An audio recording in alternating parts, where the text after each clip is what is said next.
Natin ang lagay ng trapiko ngayong alas 7:21 ng umaga, araw po ng Lunes, March 20 sa Eastwood intersection po yan. Yung nakikita ko ninyo, yung kaliwa ay papuntang Taguig, medyo marami-rami yung volume, samantalang yung kanan papuntang Katipunan, mas kokonti po kung makikita ninyo. Kaya medyo maayos po ho yung ating mga motorista sa bahaging iyan ng Katipunan. Yan po sa Eastwood intersection sa C5.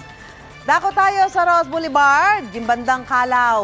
Ayan, yung papuntang Burgos, yung pong nasa kaliwa, at yung kanan naman, ang papuntang Pasay, mas makapal po at mas marami ang sasakyan yung papunta ng Burgos. Yung papuntang dyan naman po sa may bahagi ng Ross Boulevard, medyo kokonti pa.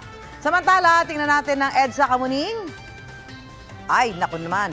Ang nasa kaliwa po, papuntang Monumento, maayos. Samantalang ang papunta ng Makati, parang may exodus. Ang dami.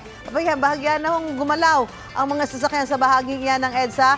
Southbound po yan. Yan ang papunta ng Cubao at Makati. Kaya kung yan ang inyong ruta sa mga oras na ito, ay kumilos-kilos na kayo at baka kayo tanghaliin at malate sa inyong mga pupuntahan. Mag-ingat po tayo sa pagmamaneho. Igan, mauna ka sa mga balita. Panoorin ang unang balita sa unang hirit at iba pang award-winning newscast sa youtube.com/GMA News. I-click lang ang subscribe button. At sa mga kapuso abroad, maaari kaming masubaybayan sa GMA Pinoy TV at www.gmanews.tv.